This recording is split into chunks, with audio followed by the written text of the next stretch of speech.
What is good, everybody? Welcome back to the Value Add Value podcast. My name is Kyle Krieger, and I couldn't be more thrilled to be joined today by my guy, Will V. Law III. Will, what's happening? Oh, man, what's going on? Loving being down here in the H right now. You know, the weather's kind of great. It's not too cold, not too hot. And just, you know, trying to learn to thrive in everything that's going on and just, you know, making it happen. I'm excited to be here because this is our second podcast since you've been married, though. It's only the second time we've gotten together. Second podcast since I've been married. Second podcast. So, we just, it's been crazy that we've been married 5 weeks now. Dope. Congratulations, man. That's Thank big. You. That's big. That's a marathon, man. It's a marathon. Yeah. Somebody's been married. I got my years, man. It's a marathon, man. Run your laps. Yeah. So right. That voice you hear is a good friend of ours who's got a new book out. Wanted to talk to him about that, but also just a person whose perspective we appreciate, especially now in this time of COVID, because we're really trying to work on seeing the big picture and getting more of a perspective outside of just our teaching practices. Principal Amen Rahh, what is good, my friend? Man, what is good? It is revolutionary times right now with just COVID, the pandemic, and but thanks for having me back, man. I remember when we first did this months ago. It is an honor to be back on your platform to just connect with two kings to just talk that talk in education and liberation and revolutionary and optimism, all that good stuff, man. So I'm happy to be here, and thank you for inviting me back, man. I appreciate it. Yeah. So we all came on to the Zoom call about 5 minutes ago, and it just like all of a sudden was just blowing up with all of these things. So we wanted to make sure we hit the record button on here. For those listeners that might not have listened to our prior episode, could you give them just a little bit of your background and where you're at and your school and all that jazz? Absolutely, man. I'm born and raised from Compton, California. I come from a family of educators. My father is known as Professor Amen Rahh. He helped build the Long Beach State Black Studies Department, like establish it. Because if you know about in the 60s and 70s, establishing the Black Studies Department on a predominantly white institution was an uphill battle. So coming from a family of educators, and even though that my father was this prominent figure in education, and growing up in Compton, I still didn't have no desires of being in education. I still have my struggles of being exposed to two things that can change my circumstances, which is pick up a ball or pick up a mic. And I tried both to try to get myself out of what is conditionally think to be in poverty, right? And to learn that it was really poverty of the mind and not poverty of the soul and spirit. So as I went through life, through football and all that stuff, I found my hidden treasure by reading one of my favorite books called The Alchemist, which is the story of Santiago. And I found my hidden purpose, which is to always inspire young people and to revolutionize the educational experience, which made me want to do the principalship, which is dismantle like the first part of principalship of being like a warden of the school and own the principalship of liberation through education. And it led me to write my own book off of my experiences and just trying to spread knowledge to young people to let them know that they could change the world and the world don't have to change them. I remember distinctly when Will, it must have been right at it. Will and I's relationship started, really got tight when he noticed that my personal life, not my teaching life, was the problem. And The Alchemist was the first book he ever recommended to me. Yep. And we have had so many conversations about books, and I read or listen to the audio of The Alchemist at least once or twice every year. Yeah. Powerful. I think the idea in The Alchemist of being like that kind of forever apprentice, as you're seeking the great one, you're not even recognizing the greatness that you're achieving as you're on that journey. Yep. And I think that in education, we don't really focus on the journey so much. We've become so outcome focused on, are the school scores where they need to be? Are the student numbers where they're supposed to be? Instead of looking at the whole deal Yeah. and saying, are our kids learning something from this journey that they're on? That when they, Carl and I talked about it before. Are we teaching them what they need post COVID? Yeah. Because these are still the people who are going to go out into the workforce. Yep. And so I was gonna get to this right before we got on, but I was gonna say this is the greatest time for us to be teaching young minds to do that. What you have up there, change Yeah. the world. Don't let the world change you, because Absolutely. they're living that message right now, every single day. Absolutely. Absolutely. And like this notion right now of like students are failing. Students are failing. It's a notion of what used to be, Mm. right? Like they're failing to the standards of what used to be. Like really, they're not even failing, they're adapting. Students are adapting right now, right? Like society is adapting. So if we looked at the context of like our young people in schools are adapting to to change, like to adapt, it's like you're changing. So that process of changing, like in science, like you have the desired state and then you have your current state. And in the middle, there's the ecotone. And it's Mm. all messy, right? It's sticky, it's problematic. But that process, that journey, like Santiago, it's with fights, it's with getting right, it's a journey. So if we looked at it, and as a principal, I looked at it like this is adaptation right now. This is the process of adapting. It's not failing, right? So like that's how we attack it, because we're trying to change the outcomes, right? But the journey of that desired state can't be lost. And I think like you're right, man, you nailed it. Like we have to enjoy the journey. And I struggle with it personally, right? Because you can get so hyper focused on stuff that's results driven that you forget that like, dang man, I've come a long way.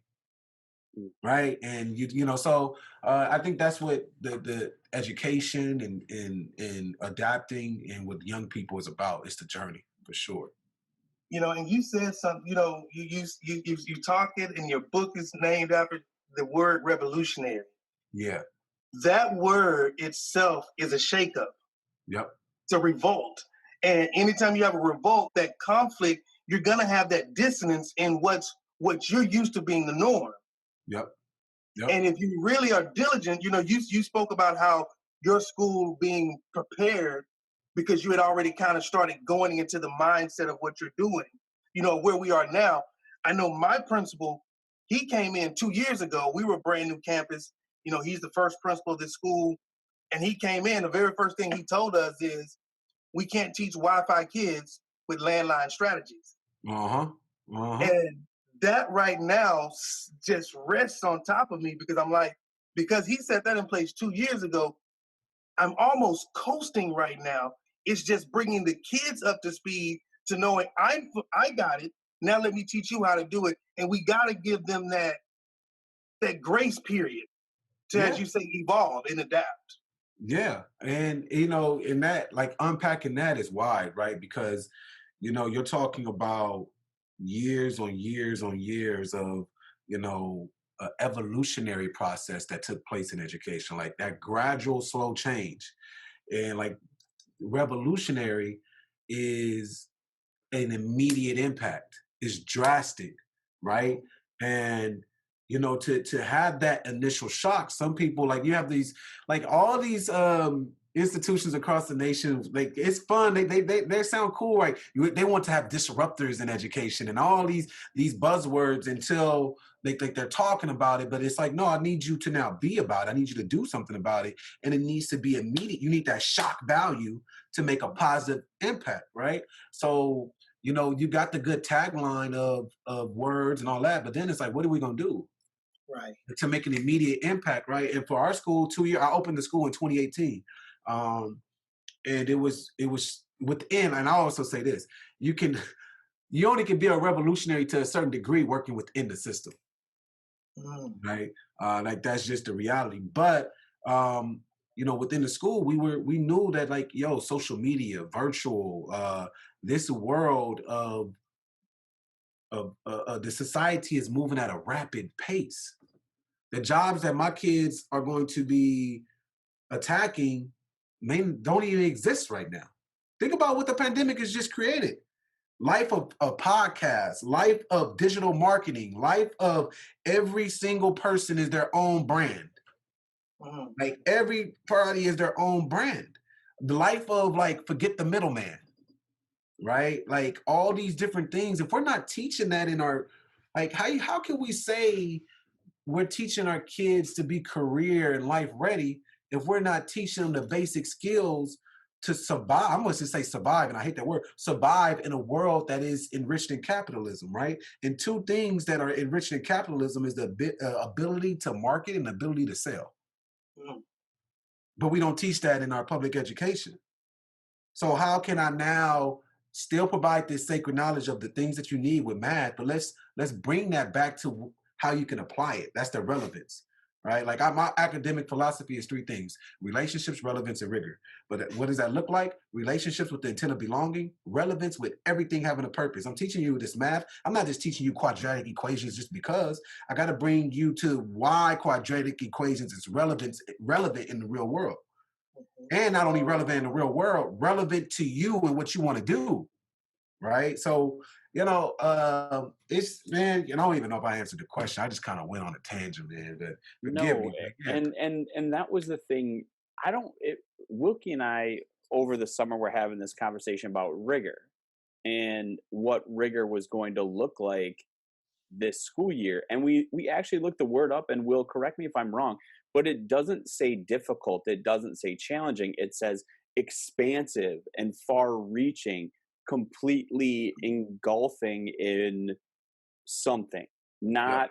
we're making this generically difficult to add rigor in that regard. And it just strikes me as like what you just said about real world skills. Like, I would assume it's probably safe to say that you think every kid should have some type of digital video class and audio and a class on how to code and stuff like that Absolutely. to give them those real world skills.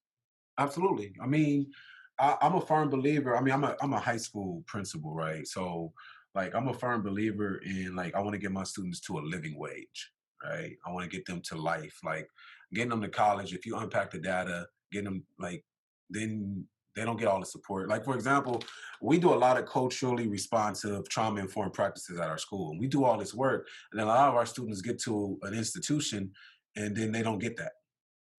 Right, like they in their English class here, they're getting a lot of culturally responsive, a lot of sacred knowledge, and then they may go to an institution in which that professor can care less about you finding who you are, right? And I gotta give them that with understanding, like still how to navigate. But then you see a rate of many students dropping out of the first semester, coming back home that summer and never going back. Culture, all these different things, and I'm like, well, what happens? What happens? The community stays the same. And I tell people all the time, like as an educator, are you someone who's trying to operate at a high level in an inequitable system? Or are you trying to operate at a high level in an inequitable system, but also change the fact that it's an inequitable system, right? And my way of doing that is saying like, nope, we're with you, and we're creating a program that we're with you to support you until you get to a living wage. Right. So you always can come back to our school alumni to be like, hey, I need support in these areas. And we put structures in place that's designated for kids and our young people to a living wage. In order for a living wage, I have to now, as a principal, have a vision for my young people that they don't see right now. That we're in 2020, 2021 with a pandemic, a lot of things have shifted. Right. Like, am I trying to teach them to go?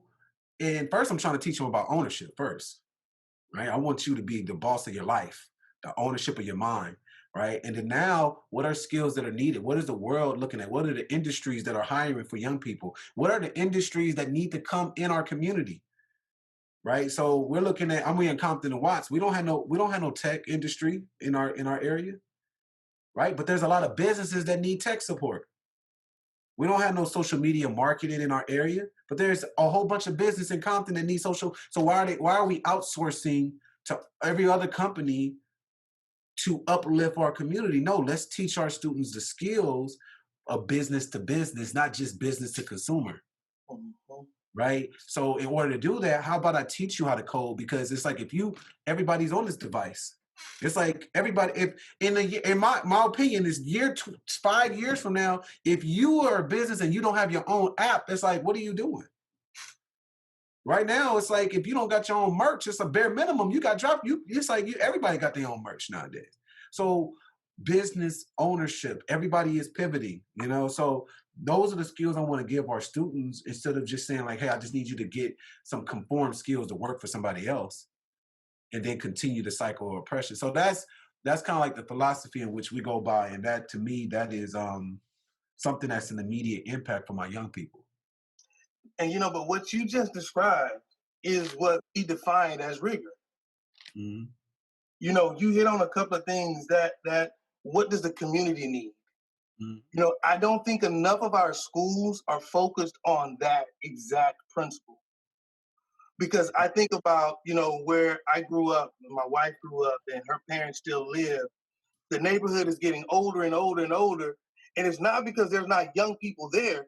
It's just that the young people are there were never trained in position to take ownership of their own community.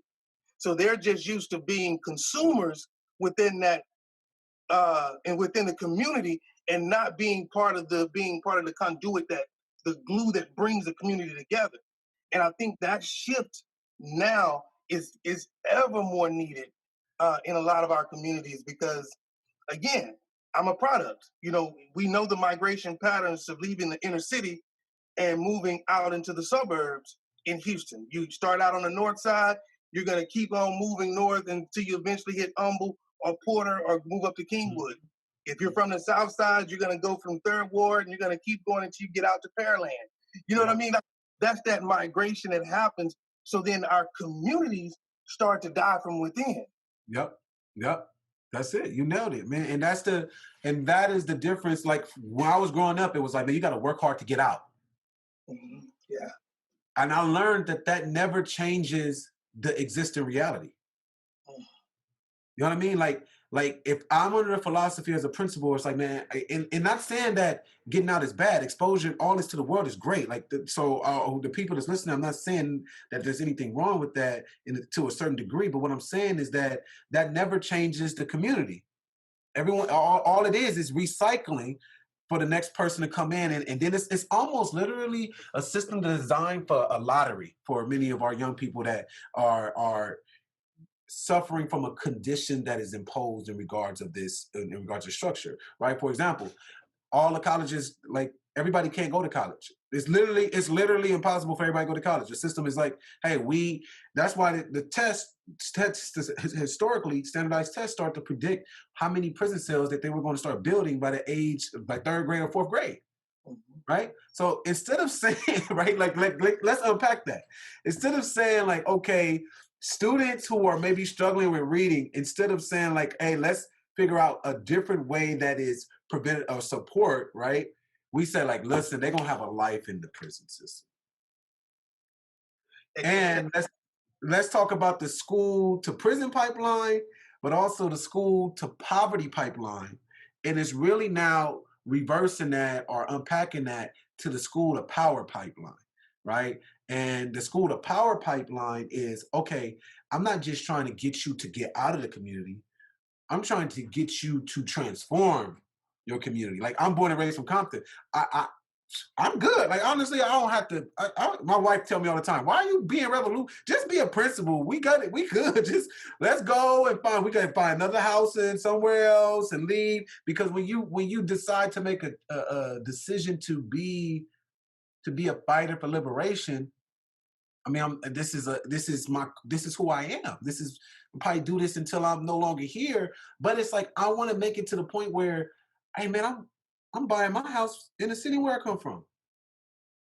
Like, my young people, is like, you don't have to leave here to get a quality to go get a quality education. You don't have to leave here to go get a nice meal somewhere. You don't have to leave here to go. We don't, like in Compton, we don't even got a movie theater. You know what I mean? Like, we don't even got a movie theater. We don't even got a bowling alley. We don't even have things to entertain. We got to leave. we got to leave. You know what I'm saying? Like, that's a problem. Yeah. So instead of saying like, all right, let me go in and teach my students like, hey, y'all, you see what we don't have? Y'all got to leave. Like, you got to go out. You got to leave. Just leaving everybody here in the same mess versus like, there's going to be people naturally leave, right? Like, that's naturally going to happen. Migration naturally exists. But there's not enough people that's saying like, nah, wait, collective cooperative economics. We ain't teaching about cooperative economics in school. We're not teaching them that. So it's like, okay, let's do this collectively together. And that to me is a true definition of a community school. Mm-hmm. To you, and you hit it on the head, a community school. And you would think, because most communities, some of the first things when you got into a community, the first things that they set up was a church, a school, and a financial institution. Yep. You know what I mean? Those are like the staples of what you would need to build a community. And if the things that you build for your community are not enriching your community, then that becomes a cancer. Yep. Yep. And a lot of our schools are probably cancers in our community. Oh yeah. And we wonder why the community is dying. Is because the school is dying. The school is killing it from the inside. Yeah.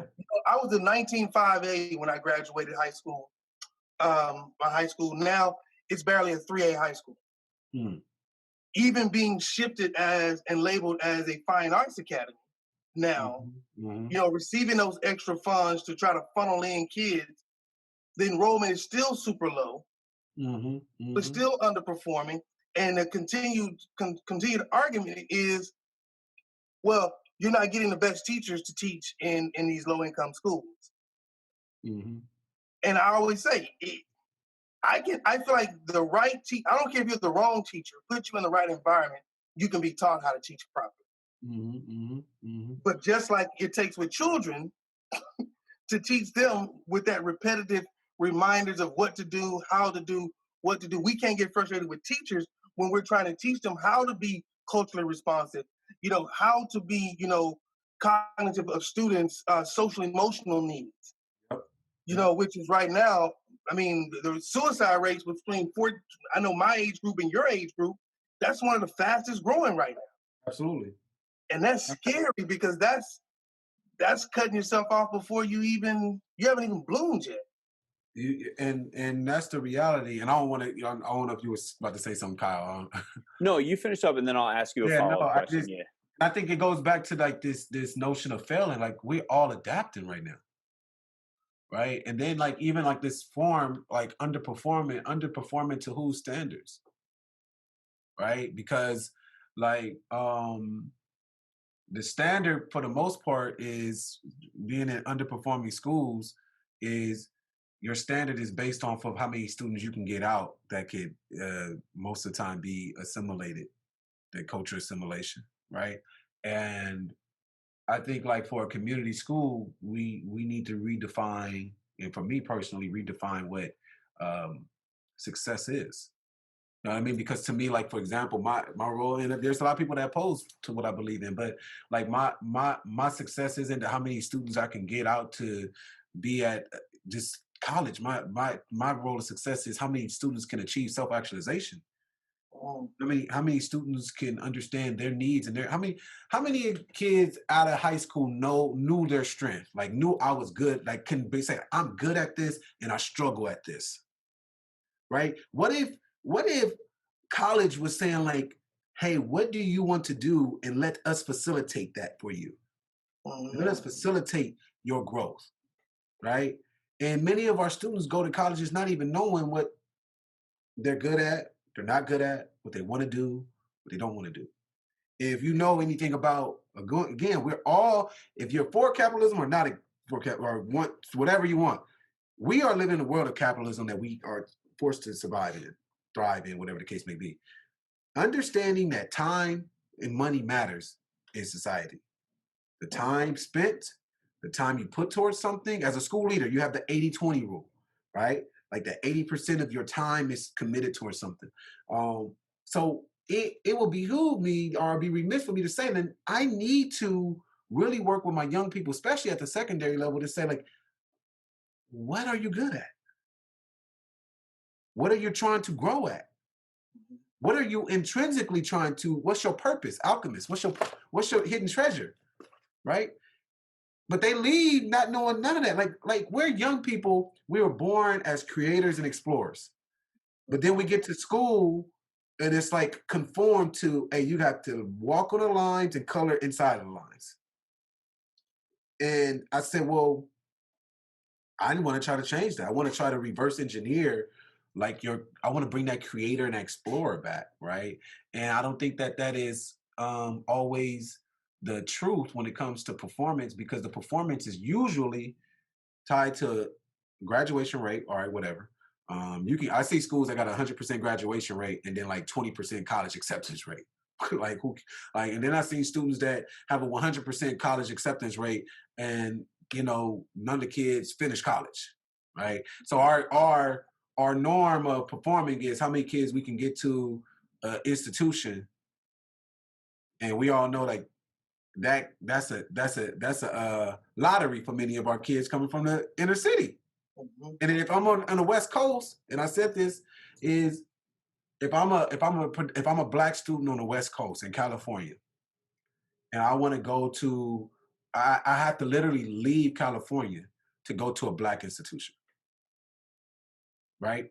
What Black college universities in California for them to go and really say like comparable? You have Charles Drew University out here that's predominantly shaped for doctors, cool, but that's just a university college. After that, you got urban college. You don't have a HBCU. You don't have no expansion of that, right?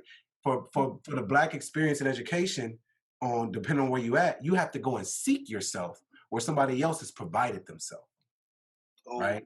And that is a huge difference, right? And that plays on the psyche of a young Black student on their critical hope in education.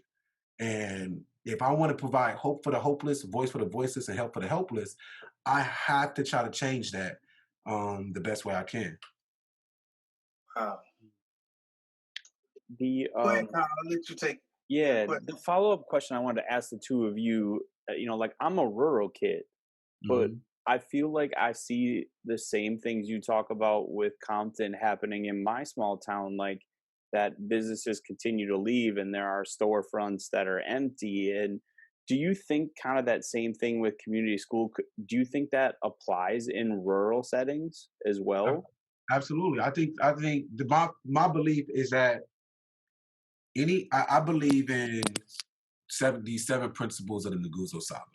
And the Nguzo Saba is about unity, it's about cooperative economics, it's about creativity, it's about faith, it's about collective work and responsibility, it's about purpose, it's about these critical values that exist, that is just like, if you follow those principles, great things happen. All the big businesses, you have the cronyism that happens. That's cooperative economics, right? You have a village of people that does little things. So if in a rural area, having a community that have these values, and what you want from what is the vision that you have for the community in which you occupy? But Principal Rod, you know what you're asking education to do right now? What's that? You're asking education to individualize itself based on the community needs that's around it. Yeah. While at the same time preparing youngsters for, if they do want that experience of branching out of where they are, giving them that experience and that ability to do that. That's a lot. That's a big ask of education, who really moves slower than anything in in modern times. And I think that's the critical problem, because I would say this too, in many areas, in metropolitan areas, many schools have private institutions, independent schools, right? And then if you look at those independent schools across the nation, if you look at private schools, 79% of students that attend private, 69%, not 79, 69% of students that attend private institutions are predominantly white, right? And if you look at a lot of independent school structures, they focus on different things and they're playing a totally different game than public education. So my thing is this, we're trying right now, public education has standardized, unstandardized conditions, right? So we're trying to standardize it in the area, but everybody's condition is unstandardized. So what is it now? It's just like we picking who's gonna be, or it's pretty much Darwinism. Survival of who can overcome the challenges, who has relative privilege with the two-parent house. Like I grew up in Compton, I had a two-parent household. I was like fortunate. That's in Compton, that's privilege, right? Both of my parents had college degree. In Compton and with my homies, I had privilege. Like I ain't have to worry about food at home. Like where my homies, like not even knowing growing up now as a 33-year-old, I'm like, damn, we all kicking it outside on the street. I'm going home to some good meal. My homie was going home trying to figure out what he's gonna eat. I had my mom stayed at home. She was able to wake me up, like, hey, it's time for school. His parents had to work night shift and morning shift, so he had to wake himself up. Right? Now you're talking about, but we under this standardized way. We're under this standardized condition. We're under this, like, for example, and I go back to like, what is success? What is this like? What are we trying to achieve right now? Like what's the goal of education? Because I thought our goal for me is to produce, like my young people, is for them to have the ability and the skill set to reach whatever dreams that they want, aspire for it, if it's in a community or not, right? But if you're leaving, for me, and people can oppose it, some people say that you shouldn't have that, but I feel that you have to know where you came from and never forget it, because your community has made you or has had an influence on who you are, no matter if you like it or not. No matter if you like it or not. So if you are from Compton and you become this big time person in Europe or whatever, you can't never forget your roots. Marcus Garvey said it, and I always quote it. A student that doesn't know their history is like a tree with no roots. How can it grow? And see that, and that was kind of the genesis of my question, because like, I don't know if you know, Wisconsin is a dumpster fire within a dumpster fire within another dumpster fire currently. And my little small town of 2,200 people, I see online and I hear people acting in a manner that I am just repulsed by. And it makes me start to think the things they say about people of color, the things they say about the groups, like those. How many people who grew up in my town have my experience of living 8 years in Houston and now teaching in the Twin Cities? Not many. And what you just said really spoke to me, because I've been thinking a lot of like, do I still have a responsibility there? I don't live there. I don't plan that my family will probably ever live there. But I'm starting to think to myself, like, what's my role? Like, what's my responsibility to start to speak truth to these people who are just saying things that are horrible? And like, people ask me if I'm worried about my kids online with distance learning, and I say no. I'm way more worried about adults who are home taking in Facebook all the time as they work, rather than my kids who are seeing funny videos on TikTok. Like, that doesn't, like, I trust my kids online more than I trust adults right now. So I mean, how do you think that applies in my situation, to where I have a hometown that I do still feel love for, and I love going back there, but it just, I think I never really saw what it was until I left. Yep. So what do you think my responsibility is? I'm so glad that you said that, because it's really important, because you talked about where you come from, right? And you still have that experience who made you who you are, the man that I see right now, right? And now you are living a different experience in a totally different community. However, if you never had and you never valued the experience in which you had, right, and be able to reflect on, is it right, is it wrong? For example, you could have been growing up in Houston like, yo, this is chaos, and then now you're exposed to like, whoa, this is totally different. That probably made you reflect on like, wait, man, those are some valuable lessons I learned. Those are some things that are happening that I like, that I wish my current community have, right? And in the African diaspora, you have this like energy, you have this village energy, and it's like and I say it's love, it's learning off village energy, LOVE. So you learn off village energy, and the whole your roots is grounded with your experience from Houston, from childhood. Like that's you. We all have some trauma. We all have some sacred knowledge that we must be relative to. So what I say by that is knowing your past so you can grow and know where you're going. Is you make these decisions. And my father always told me, boys make choices, men make decisions, right? And when you make a decision, is I'm making a decision to bring my history and the connectiveness I had from my experience of Houston to also grow and influence and possibly change the circumstances in the community in which I now operate and occupy in, right? And through this energy, through this love of who you are and your connection from your past, right? That is still holding on to your community roots and spreading it and planting the seeds in your current community.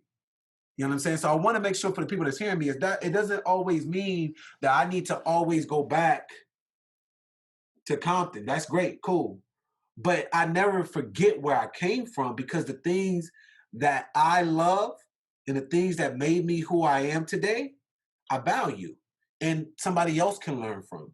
And then that other person can grow from. And then now the community in which I come from and the influence in which I have has now impacted another community in which shapes the world. For example, if you don't have a vision for yourself or your community, somebody else has a vision for you and your community.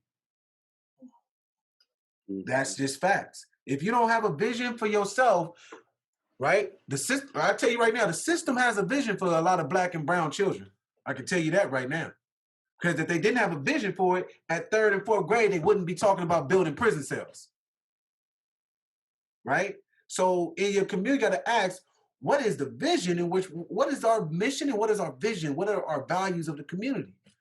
Right? And that's why I go back to the 7 principles of faith, unity, vision, all creativity. All these things come together. So in your situation, you know, you ask yourself, and it's tricky, man, because like I told you, it goes back to my wife be like, man, just go and leave. And it's so much easier to just go and say, look, I'm about to find me a space. It's so much easier to do that, right? But like, let's say you make a decision, you're like, yo, I want to try to change the circumstances of my community, right? And yes, there's an evolutionary process with it. Like that's going to naturally happen. A podcast like this, talking with one teacher, one teacher becomes 10 teachers, 10 teachers become 100, 100 become 1,000 with having the same ideology. And now you're talking about setting a group, that first follower mentality. And you know, you just grow. That's an evolutionary process. And I think this one guy said it. He said, you can turn around overnight, but it doesn't mean it's going to turn around overnight. Right? Like tomorrow you can wake up, Kyle, and say, you know what? I'm going to start a freaking group on Facebook that's going to just bring people in the community together to talk about what are our values and try to talk. Like you turn something around overnight and you got 50 people that you're communicating with to talk about just where we're going. Does that mean that you're going to walk out and you're not going to hear a racist comment said in the community? No, it doesn't mean that. But it means that you turn something around and you're starting something. And that's revolutionary. Like that's an immediate impact. So those are the things that I kind of just talk about with knowing like yourself and knowing yourself in context to the world. Yeah. I mean, and I think it's a combination of, you know, like you said, being a kid, not being privy to the way things were, and really and I know it's a circumstance of the world we live in now that the Facebook, especially Facebook, has become, you know, the place where a lot of this happens. And people who I grew up idolizing, who I loved, are now insulting every single person in the community that doesn't agree with them. Yep. There's nobody coming together to talk about, you know, and granted, like masks is a super easy one to go at. It's a super divisive issue. But there are people there that just refuse to wear masks. Yeah. There are people there that, and the thing about it is you can't even have a conversation about it. That's the key right here. You couldn't have a conversation that just said, hey, for the betterment of our community and for our kids, it's, from a teacher's perspective, we're going to wear masks when we're out. Yeah. But I mean, there are people there that are kind of doing whatever. And I don't want to get into an argument over the science or whatever it is. But the thing that strikes me is a community that has been so tight knit, like so many, I felt like it was just such a great place to grow up. I wonder what the kids in the schools are getting, because the kids in the schools aren't, I mean, I knew one Black person before I went to college. Uh-huh. Yeah. And that's, I'm assuming, still the way it is. Yeah. And I guess to ask a follow-up, and I've talked to Wilkie about this, because in my community and the culture that I grew up in and my university, they said, if you really want to make a difference, go to an urban school. Mm-hmm. And I bought into that, because I'm like, oh, these kids are underprivileged, they're this or that or the other. But I do wonder if my experience would be at times better served in a predominantly white school to share that experience, because I don't think a lot of people, especially where I live now around the Twin Cities, have that experience. That's just facts. If you don't have a vision for yourself, right? The system, I tell you right now, the system has a vision for a lot of Black and brown children. I can tell you that right now. Because if they didn't have a vision for it at 3rd and 4th grade, they wouldn't be talking about building prison cells. Right? So in your community, you got to ask, what is the vision what is our mission and what is our vision? What are our values of the community? Right? And that's why I go back to the 7 principles of faith, unity, vision, all creativity. All these things come together. So in your situation, you ask yourself, and this is tricky, man, because like I told you, it goes back to my wife be like, man, just go and leave. And it's so much easier to just go and say, look, I'm about to find me a space. It's so much easier to do that, right? But like, let's say you make a decision, you're like, yo, I want to try to change the circumstances of my community, right? And yes, there's an evolutionary process with it. Like that's going to naturally happen. A podcast like this, talking with one teacher becomes 10 teachers, 10 teachers become 100, 100 become 1,000 with having the same ideology. And now you're talking about setting a group, that first follower mentality. And you just grow. That's an evolutionary process. And I think this one guy said it. He said, you can turn around overnight, but it doesn't mean it's going to turn around overnight. Right? Like tomorrow you can wake up, Kyle, and say, you know what? I'm going to start a freaking group on Facebook that's going to just bring people in the community together to talk about what are our values and try to talk. Like you turn something around overnight and you got 50 people that you're communicating with to talk about just where we're going. Does that mean that you're going to walk out and you're not going to hear a racist comment said in the community? No, it doesn't mean that. But it means that you turn something around and you're starting something. And that's revolutionary. Like that's an immediate impact. So those are the things that I kind of just talk about with knowing like yourself and knowing yourself in context to the world. Yeah. I mean, and I think it's a combination of, like you said, being a kid, not being privy to the way things were, and really and I know it's a circumstance of the world we live in now that especially Facebook has become, the place where a lot of this happens. And people who I grew up idolizing, who I loved, are now insulting every single person in the community that doesn't agree with them. Yep. There's nobody coming together to talk about, and granted, like masks is a super easy one to go at. It's a super divisive issue. But, there are people there that just refuse to wear masks. Yeah. There are people there that, and the thing about it is you can't even have a conversation about it. That's the key right here. You couldn't have a conversation that just said, hey, for the betterment of our community and for our kids, it's, you know, from a teacher's perspective, we're going to wear masks when we're out. Yeah. But I mean, there are people there that are kind of doing whatever. And I don't want to get into an argument over the science or whatever it is. But the thing that strikes me is a community that has been so tight knit, you know, like so many, I felt like it was just such a great place to grow up. I wonder what the kids in the schools are getting, because the kids in the schools aren't, I mean, I knew one Black person before I went to college. Uh-huh. Yeah. And that's, I'm assuming, still the way it is. Yeah. And I guess to ask a follow-up, and I've talked to Wilkie about this, because I, you know, in my community and you know, the culture that I grew up in and my university, they said, if you really want to make a difference, go to an urban school. Mm-hmm. And I bought into that, because I'm like, oh, these kids are underprivileged, they're this or that or the other. But I do wonder if my experience would be at times better served in a predominantly white school to share that experience, because I don't think a lot of people, especially where I live now around the Twin Cities, have that experience. Absolutely. You know, I think it's a paradox. I think it would be really interesting to, like, I don't know if it's a movie or a book where it just has a switch.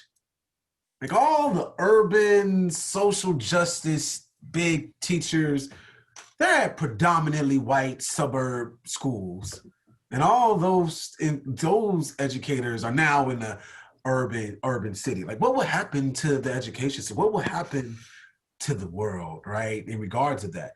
And I think what's important, like with what you said, is, and I tell people all the time too, like, not only is sacred knowledge important for students of color, and so I would say it's even more important for white students.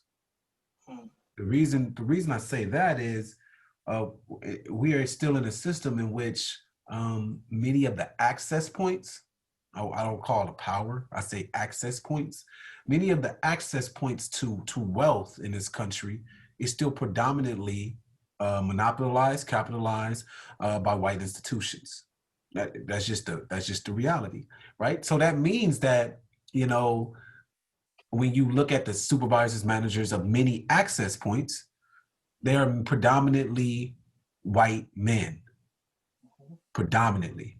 That means that an ideology at access points is really critical for young students of color. And if you look at the history of these men that are at these access points, they do not come from urban or culturally diverse schools. So that means, and correct me if I'm wrong, majority of the access who has the power to really shift things are predominantly getting their schooling and education from institutions that you just described that are not, they're living in a bubble, right? They're not talking about Tulsa Ogle. They're not talking about sacred knowledge. They're not talking about the real issues. They're like, hey, you just pull yourself up by the bootstraps type of thing, right? So that's why I say that, you know what I mean? Because it's important for our young kings and queens that come from areas in which I come from to know themselves. But it's even more importantly for me, until those access points change, for those people to understand, like, the realities in which we exist. Like, everybody in the last 2 months during the pandemic, March, April, May, they learned so much American history in like 2 weeks than they did their whole public education experience. On Instagram, they're like, wow, I did not know this. I did not know that. I did not know this institute. I don't know if you guys seen it. It was just like, oh, yeah. I didn't know about Black Wall Street. Oh my God, I didn't know about, like, you didn't know about this? Right? Yeah. And that's power. Now you have CEOs that's like, I think this was it, the CEO of Reddit, I think it was Reddit, said like, hey, I'm stepping down. I think a Black CEO should take the helm. But then I go back and I say this: representation is valuable, but consciousness is priceless. You know what I'm saying? And the consciousness that I think for communities of color and predominantly white communities, I feel is really needed for the conversation and the realities in which we exist in. Wow. Yeah. As you would say, that's a lot to unpack there. And it's, but again, I think that a lot of the issues we face is because a lot of people are willing to say, let's sit down and have a conversation. Yeah. But there are very few organizations or individuals who are willing to say, now let's actualize these conversations. Yeah. And I think, again, it begs the question, are we really trying to create this melting pot? Or do we still want the kind of the oil and water that you get that separation when you mix the two naturally? Or are we trying to mix it all in to where everybody gets where they're supposed to be? You know, and that speaks again, what we started talking about at the beginning, is that idea of inequality and inequity that goes on and takes place within our communities. And again, it's set up that way, but the question becomes, now what do we do to change that? Yeah. You know, and I believe it's going to have to come through an educator. I 100% believe that the more educators move and branch out and become voices for our community. Because again, Kyle and I always say, as educators, we make up 1% of the society in America. 1%. And we literally have our hands on the whole 99. So if you're going to have anybody in a position that's going to make decisions for the 99, it should at least be the individuals you've already entrusted to guide them, to guide the 99. Yeah.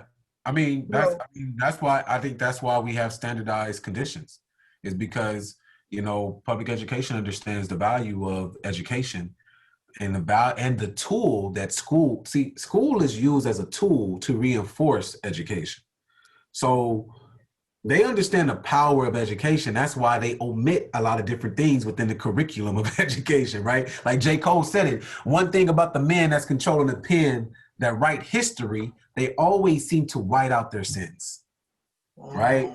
And when you think about education, it's like, you go through it and it's like a lot of the sins are whiting out.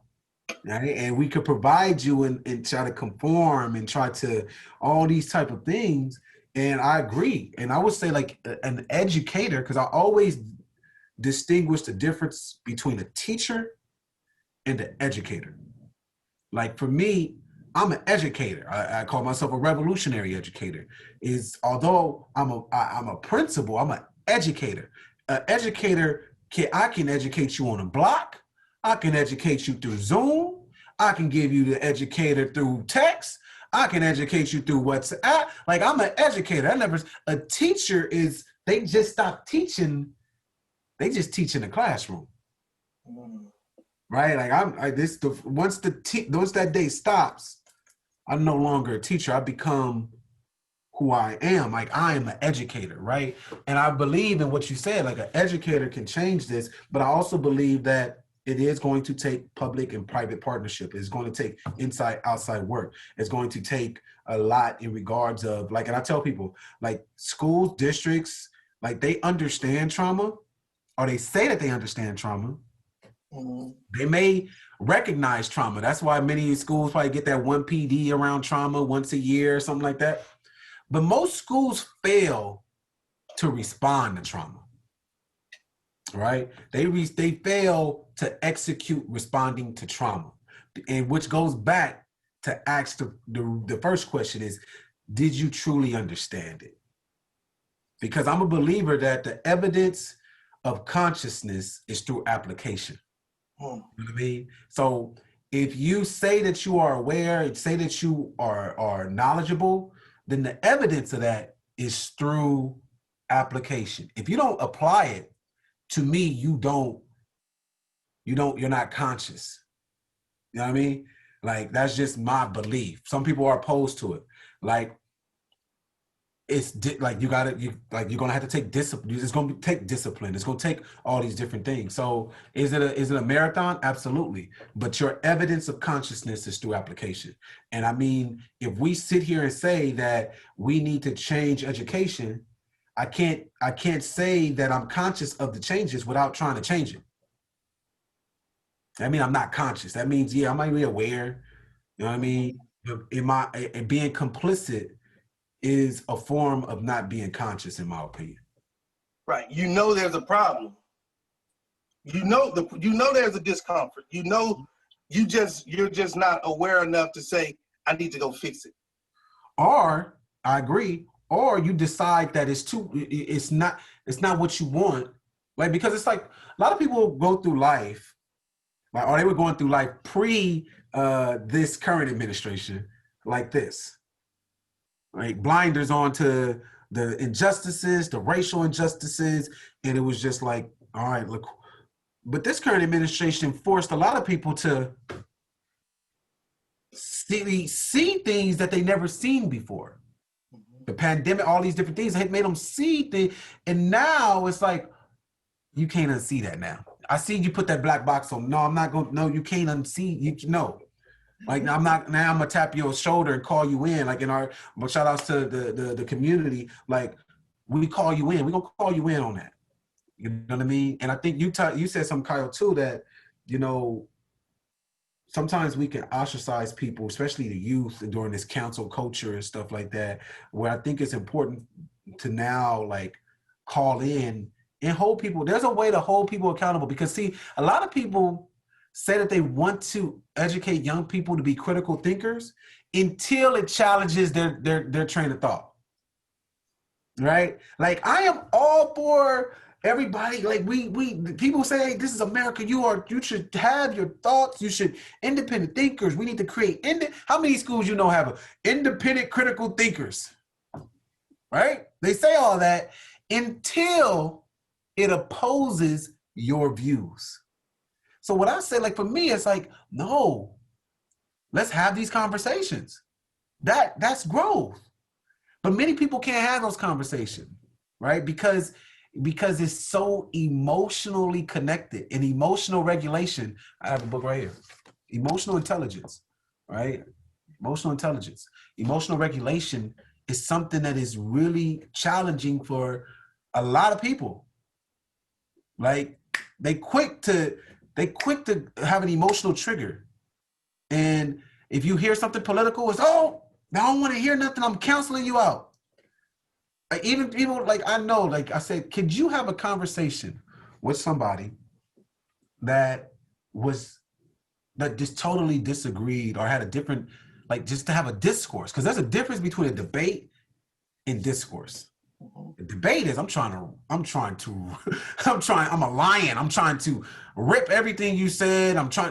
But a discourse, it takes listening and understanding, right? So are you willing to listen to me, or am I willing to listen to you? Let's have a discourse. And I think majority, our school, we don't have those. We try to do out of sight, out of mind. If we don't talk about racism in our schools, guess what? We don't have to deal with it. And it doesn't exist in our school. No, it exists. you just are trying to hide it. Like it's like a kid that's saying, like, oh, you know, when I was younger, I want to get outside real quick. I'm like, clean up your room. I throw everything under my bed, or I put everything. I try to hide. Does that change the fact that chip bag is still under my pillow? That chip bag is still there. You may not be able to see it, but it's still there. So you not talking about racism at your school doesn't mean that it's not there. So I think, like, having these conversations, I think, is rich in dialogue. And I think that instead of hiding it, I think we should be challenged. And I think that inner self where you feel like, oh, it needs to happen more, even for us as educators. Yeah. Definitely, education definitely needs a true liberation at this point. And I think COVID-19 was just the right instigator to get the ball rolling if everybody now takes the reins and start to allow students that adaptation time, constantly evolve yourself so that you're steps ahead of them as they're evolving. Because once they start evolving, they're gonna evolve at a pace that we have never seen before. Yeah. And because you think about it, Kyle and I always talk about how just because they're digital natives doesn't mean that they're digital learners. Yep. But what happens is when we give them that right grace period and teach them how to navigate this digital space as it relates to their learning, I think their evolutionary track is going to, if we're not conscious, it's going to overtake us, and they're going to be beyond where we're wanting them to be, because of the nature, they're younger, they're going to explore more by birth, by nature, they're explorers. Yeah. You know, That's it. Right. And so, like I said, I think it's the right time to be in education and to be teaching our kids. But do you think it's possible? Do you think that's possible with like, for me, and please, like, challenge it. Like, do you think that that's possible? Because from out here in California, it's like, for the most part, like, that creator, that explorer is conformed to like a predictor assessment. Like, most educators, their success and principles are like indicated by data on a test score. And the test score is a norm reference test score, not a criterion reference, right? Like, that norm reference test score by the state, like out here, it's like everything is geared towards that. Like, reading, like, you have your criterion, like reading, math, criterion, cool, teacher made, like whatever the school made, like, we want to get you at a certain level, boom, cool, got it, where you can understand that. But then when you have the norm reference, that is now the predictor for access. SAT, ACT, your state test for out here, it's 11th grade. That's when it starts. The high stakes norm reference test is a ceiling for many educators that limits what we are talking about. So my question is, I've never operated in a space that was unlimited as an educator. So what if, like, my question is, what if we reimagined, like, success measurements?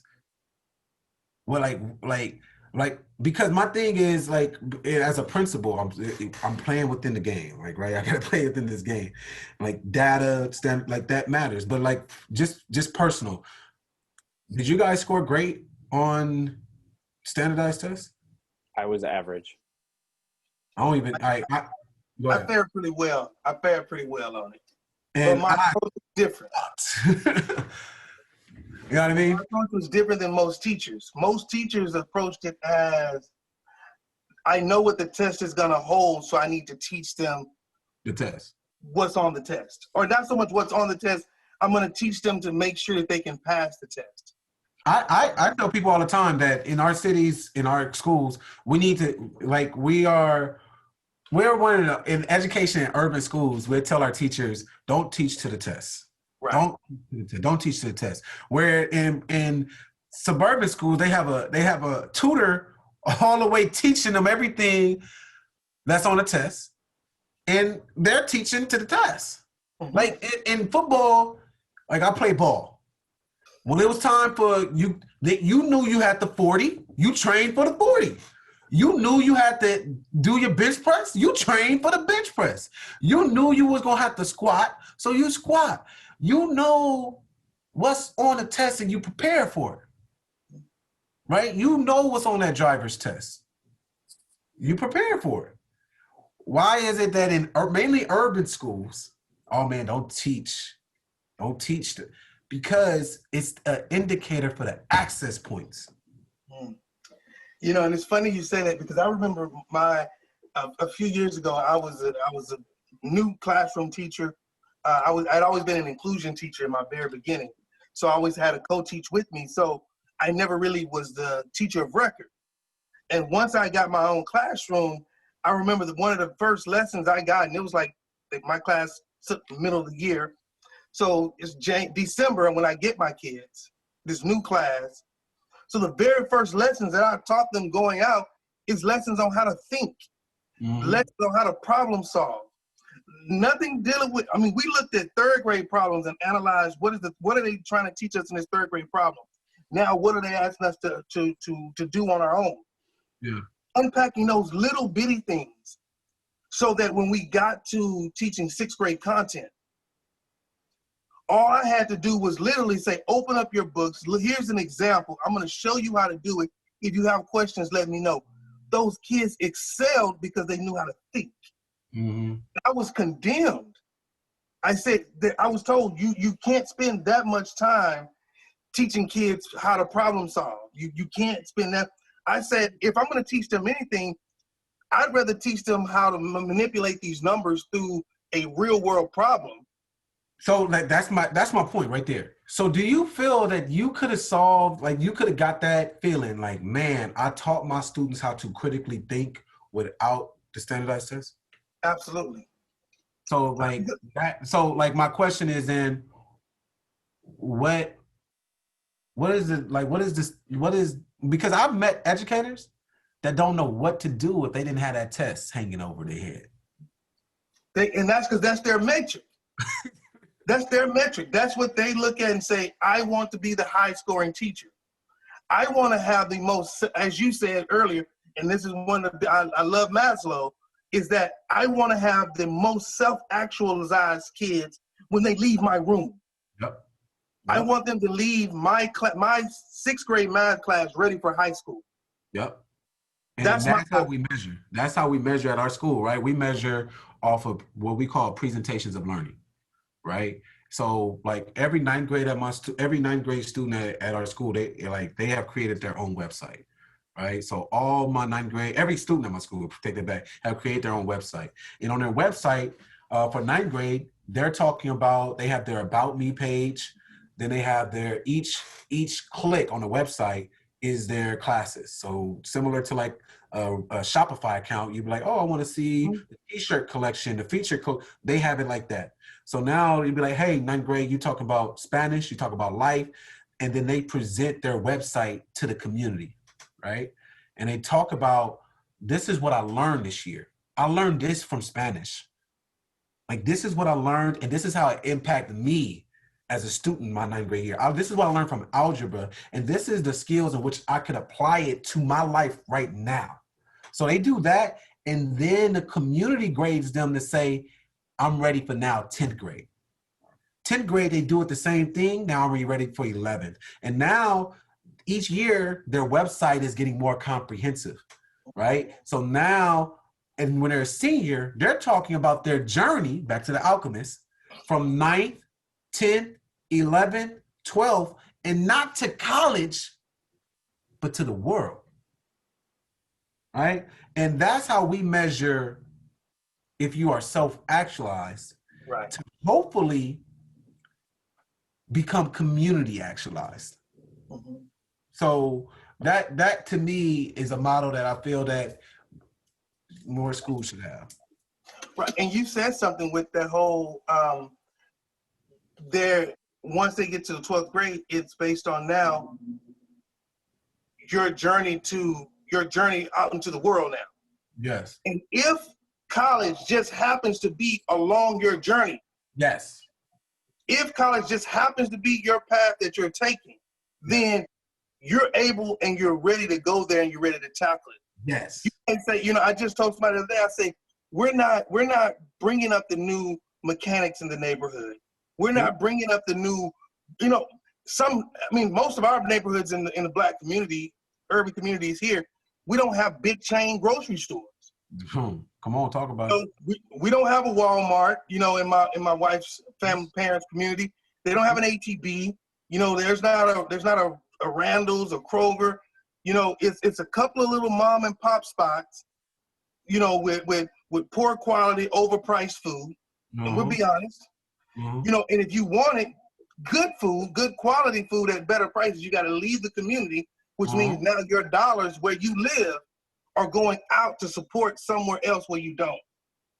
And what you tied to, right, is now, and see, when you become self-actualized and we understand macroeconomics, right? We understand now the industry in which we are operating in. Like, why is it that the money that is geared towards these big conglomerate chains are easily transactional, where we're trying to now uplift a black business or to be that? It is very difficult. Like, and I tell people there's a difference between like black spending power and a black economy. Oh. Right? And that's why I say like community actualization will now get you to start asking like, well, see, we deprive ourselves of the businesses, we deprive ourselves of the skills to have those communities in which we talked about, that makes us now have to, nobody has the skills to be the mechanic in the neighborhood, because once grandpa passed away, those like everybody was focused on trying to get out of the community. So guess what? Now you have a savior complex that can come in, right? Establish your business, establish that Jiffy Lube, establish that Walmart, and everybody's happy. And then now it's black spending, brown spending, and there is no economy that cycles the dollar to be back in the community. Because the skills in which we needed to, there isn't that farm and there isn't that produce that is grown in the community. So guess what? They're going to say, you got to get it shipped in. Because nobody valued where they, so you don't have a vision for your community, somebody else will, and they will monopolize and capitalize and destroy it. And not destroy it, but just say like, hey, this is ours, right?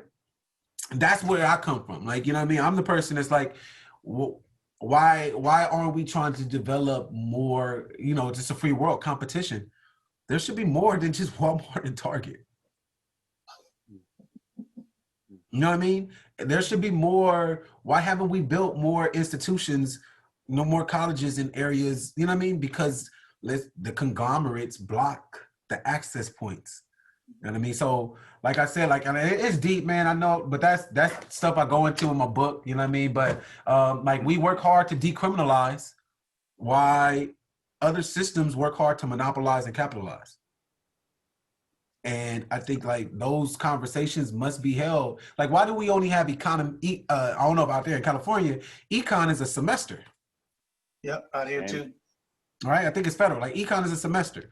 Or why is it black studies is an elective for a semester? You can't. I don't think there are a lot of schools by me that you can even get that. It's an and econ should be embedded in math throughout. You know what I'm saying? So because we want to, if we provide you with what is really happening, young people may get the actual tools to actually change some things. And they don't want that to happen. So that's the reality. You know what I mean? Do you want to? I'm looking at the time, and we're as I suspected, we didn't really ask any of the questions, which is fine. We'll have to have you back on over the holiday break, but we do want you to. You just referenced it a minute ago. Talk a little bit about revolutionary school culture. What inspired it. What you hope students get out of it to make sure that people know what's available. Yeah, really it's also my journey through education. So Revolutionary School Culture, it is set to come out March 5th, 2021. It's available for pre-order right now through my website, revolutionaryeducator.com. It will be available through Amazon. I believe they gave me an email that it should be available for pre-order starting in January. Available for pre-order there. But the journey is the 6 principles of unlocking the school's hidden treasure. The hidden treasure is tied to The Alchemist. If you read The Alchemist, you would know the hidden treasures of life. But every school has hidden treasures amongst their young people. And some schools across the country are doing really great things around unlocking the brilliance of young people. And I felt that our school, we've done a great job with unlocking the brilliance of our young people by having some 6 principles of like really having a clear vision. So through revolutionary education is really what you're going to get out of it. If you're an aspiring leader, an educator, a district leader, somebody who just want to make a change in education, you're going to get practical strategies on how to make an immediate impact at your school site, period.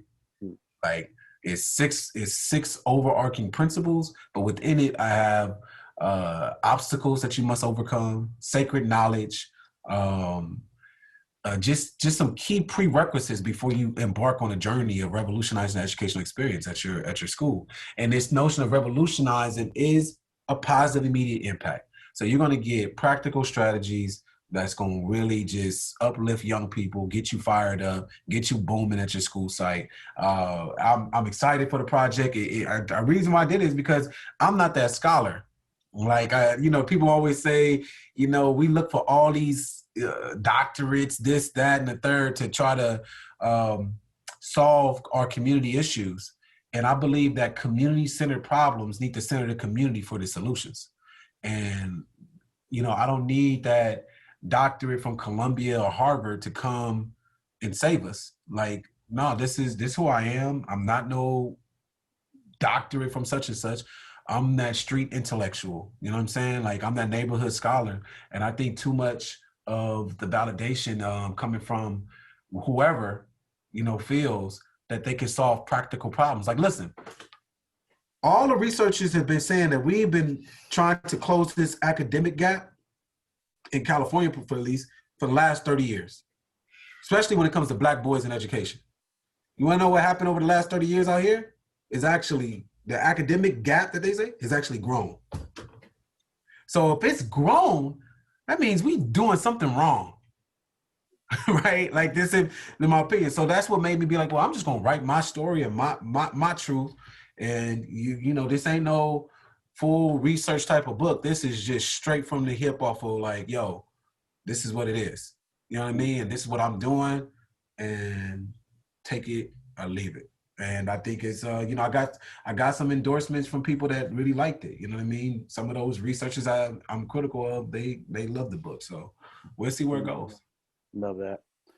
All right, Will, any last follow-ups before I have you knock out the last couple questions? Like I said, I mean, we could spend all day with you, but I'm sure you've got stuff going, and I know we've got stuff going, and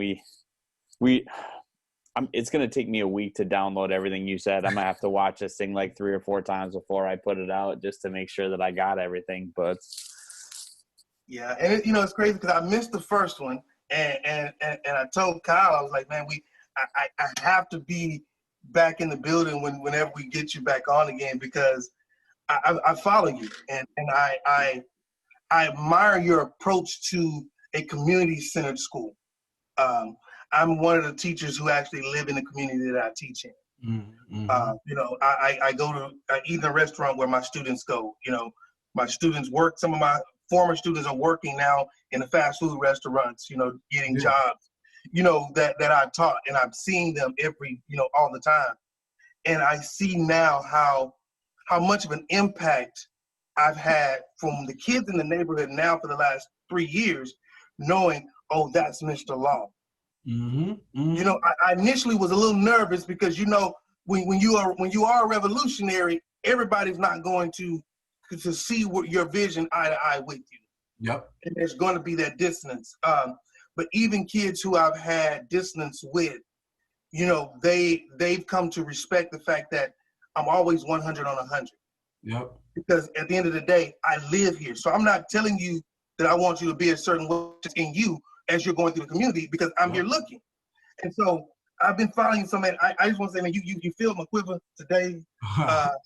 I went and taught a PD before this, and I was teaching a group of teachers at an early childhood center that I've kind of adopted as our pilot to kind of take our strategies for teaching classroom teachers in the public schools to now let's start applying this to infants and this preschool age kids, so that we can start impacting earlier, prior to getting into the classroom. Nice. And so I was doing that, and after you present, I felt kind of depleted. You know, I was a little tired, and just having this conversation and jotting these notes, man, you shot so many rays of light into me that I really do, man. I want to say thank you Man. Oh, for, thanks. as Pharrell would say, thank you for existing. Oh, thank you, man. Thank you guys, man. Just on a journey, man, and just elevating and anything that you need anytime, Kyle. You can tap me in, man, off of anything you guys need to elevate what you guys have going on, man. And please use me as a vessel. I appreciate just what you guys represent. I'm embarking on a journey to open up my own independent school now. I've founded my own high school out here in LAUSD, but now, I've created a great school. Now I want to create an ecosystem. And that's fundamentally different, which I found. So I just want to thank you guys for having me. I appreciate you guys. And let the marathon continue. Absolutely. So last two questions I want to get, then we kind of I want to just really get your intake on. If you could share a message with every student in the country, every student, one message that you know that they would see as they're running this journey, this marathon through their educational quest and through life, what would that message on that billboard be that you would want the kids to see? Man, I think I got it on my yeah. Like one is change the world, change the world. Don't let the world change you, man. And I really love by that because you be you. I said, a young person, be you. You can be that person. Why not you? Why not? Why not be that person that changes the world?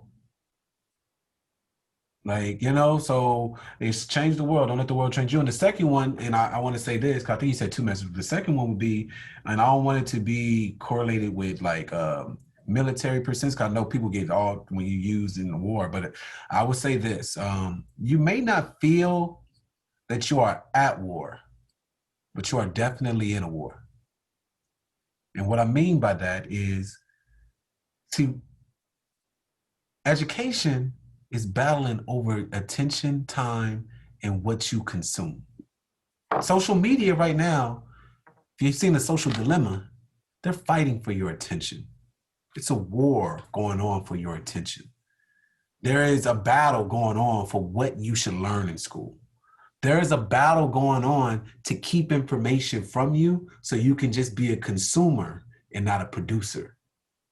So you may not feel that you are literally at war. When I say war, I'm not talking about guns and going to war, but there is a war over the mind. There is a war over the consumption. There is a war over the production. There is a war that's going on in regards of liberating you through what you should know, right?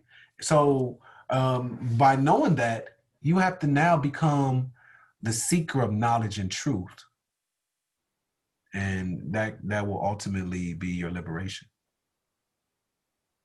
Wow. You're at war, but you're in a war. I remember I preached a message one time, said that the battlefield is the mind.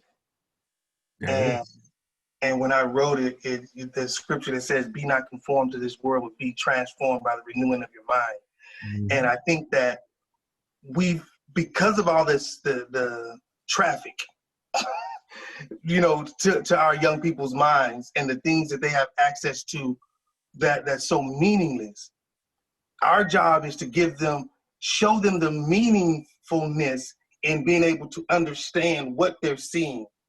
Don't just sing a song because it's catchy. Understand what you're saying and make sure that what you're saying are things you're willing to back up. Yep. And I think it's so tragic, even with so many of the young talents that are now that are losing their life because they won't change the narrative of what they're talking about. They want to continue to talk and live a life that's not conducive to the new elevations that you're trying to go to. Yep. And I think that's very powerful, that you may not feel like you're at war, that you're in a war, but you're at war. Yep. In a war.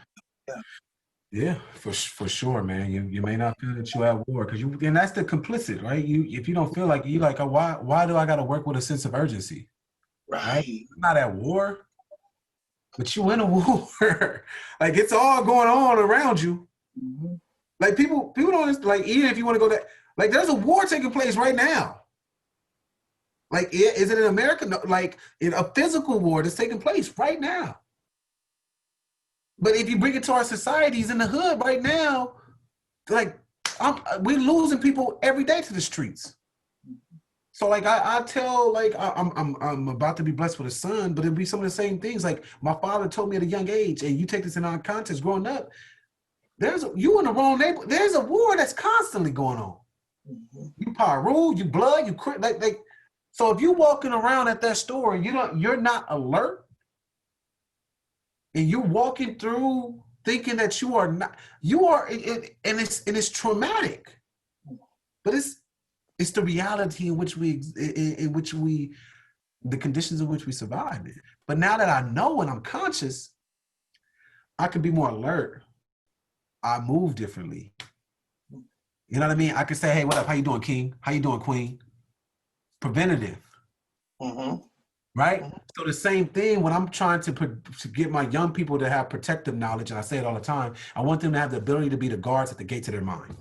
Like that's in a nutshell. Like, yo, and I think you highlighted, like if you're the guard at the gates of your mind, that means you know that I have the ability to listen to some trap music, but it doesn't impact my train of thinking because I don't let it get into my mind and soak.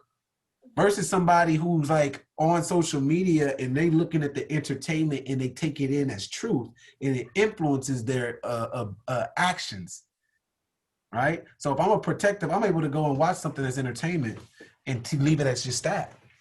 It doesn't impact me, it doesn't influence me. Versus me reading something from The Alchemist and it sticks. That's protective knowledge. You know what I mean? Mm. All right, last question. When all the school bells have rung, there's nothing else to do, no more kids in the desk, no more schools to lead, no more districts to lead. As an educator, what do you want your legacy to be? Man, that's huge. But I want my legacy to be with my kids. Like my kids that and I would say first my biological kids, the kids that I raised, my family, to know that, you know, their father was a revolutionary, or did what he felt was right for his family, for his community, and for his people, right? And like that is really powerful for me. And then for my students to just, I want them to be like, hey, they're telling their younger, say, hey, change the world, don't let the world change you. Like I believe that if that leaves an impact on somebody, because that came from my father, came to me. And I think like that's how legacies continue to live, right? And you know, that's what it is. Mm. All right. Man, well, we can't thank you enough for the time. We will hopefully, we're definitely going to take you up on that advice piece as we're working on our first book together that we're hoping to have done by the summer. So we're trying to reach out to some friends that we have that have gone through the process, but and just to have you back on, man, to talk and just kind of, we wanted to talk kind of we did kind of talk about the big picture, but there were a few questions I wanted to ask you, but we'll have you on again. So for the people that want to follow you, connect with you, what's the best way that they can? Man, Instagram and Twitter, Facebook at Principal Raw. They tap into me there. That's the best way. Tap into me there. Don't email me. I'm better with you DMing me than the email. So that's where you can catch me. Instagram, Twitter, Facebook. All right. Principal Raw, thank you so much for the time and coming back on the podcast, man. I appreciate you, Kings. Thanks.